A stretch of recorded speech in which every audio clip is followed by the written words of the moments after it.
Pax Dei advertises itself as a social sandbox MMO inspired by medieval myths, legends, and player-driven storytelling. After 2 hours, I still wasn't entirely sure who I was, where I was, or why I was there. What I did know was that I owned a hammer, several sticks, and what can only be described as an aggressively optimistic amount of grass.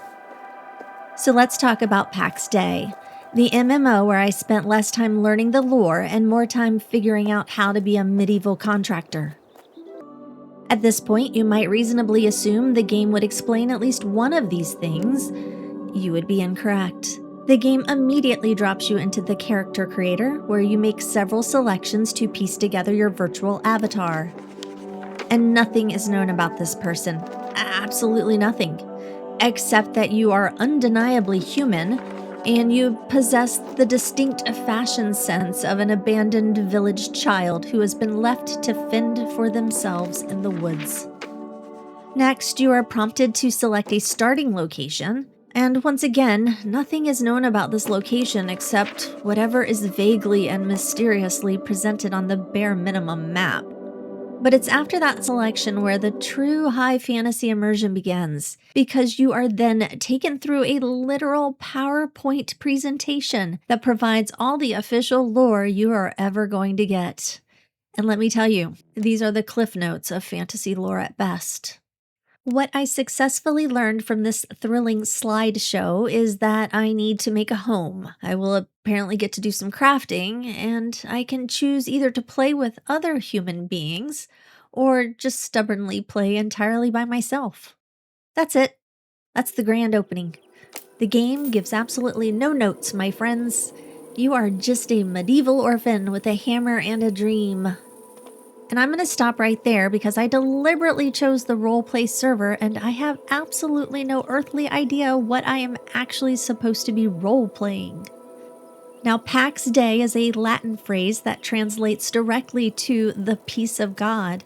Historically, this refers to a medieval church movement where the clergy stepped in to protect non-combatants, like peasants and the church itself, from feudal violence. Which honestly gives me a little more context. So now at least I know my official roleplay identity as a church-seeking European peasant, and the current date is somewhere vaguely between the 5th and late 15th centuries. Fantastic. So I take my first steps into this holy peasant landscape, and the very first official tutorial tip aggressively stresses the point of building a home. I am immediately getting the distinct feeling that this is HGTV Feudal Edition. I can hear the narration now. He's a dirt farmer. She weaves burlap sacks for the plague clinic, and their budget is 4 sticks and a piece of flint. But then the next tutorial tip tells me to gather resources to craft basic tools. And that is the exact second where the illusion shatters, and I realize this is a base building game. This is Minecraft without the voxels, Valheim without Odin. It's an MMO where my greatest enemy isn't a dragon, it's municipal land development. Basically, it is yet another base building game that blends resource crafting with mild combat. And look, I suppose it is technically considered an MMO because a large number of players can interact with one another simultaneously within the same persistent internet-connected world, but it doesn't feel like an MMO in the traditional sense. It feels like I'm just clearing land for a medieval subdivision. So I immediately do the one thing you always do in these types of games. I gather random crap until my inventory is completely full. And then I craft random crap until I finally have room in my inventory again. This cycle is essentially the entire core gameplay loop. And look, if you genuinely enjoy the rhythmic zen of crafting and gathering, I suppose this could be quite an entertaining way to kill a few hundred hours. However, housing does appear to be the game's actual ultimate goal. And let me tell you right now, there are absolutely no zoning laws in medieval times. People are just setting up their rustic digital equivalent to a trailer park double wide right next to a pristine, hyper-detailed Tudor mansion. There is a giant structural treehouse thing awkwardly constructed right in the middle of the map location I selected. It is absolute architectural anarchy.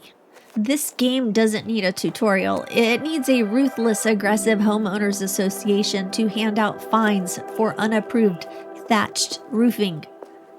This game needs a lot of things, to be completely honest. And I don't hate survival or base building games. Minecraft is genuinely one of my absolute favorite games of all time. Valheim was incredibly enjoyable too. But if you are going to explicitly sell a game to me as a massive multiplayer online experience, and you're going to actively offer up a dedicated roleplay server, I need you to front load some lore. I need a baseline motivation. I need to know what this world is actually supposed to mean to me and how my character is supposed to behave inside of it. Because I think the developers started with a potentially great idea here. Create a living, breathing world that entirely comes alive through the actions of its players working together or against each other. But for that grand experiment to actually work, the players have to be there to make it feel alive.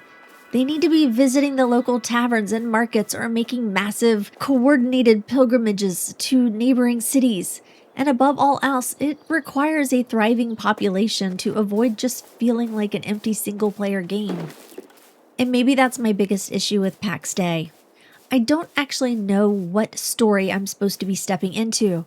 Am I a pilgrim, a settler, a refugee, a knight, a peasant, a future king? The game never really tells me. Instead, it hands me a hammer, points me toward an empty field, and quietly hopes the players figure out the rest. And maybe that's enough for some people. Maybe a year from now, this world will be packed with bustling towns, thriving markets, political rivalries, and player-made stories that make all of this make sense. But today, it mostly felt like I wandered into medieval suburbia and got assigned yard work.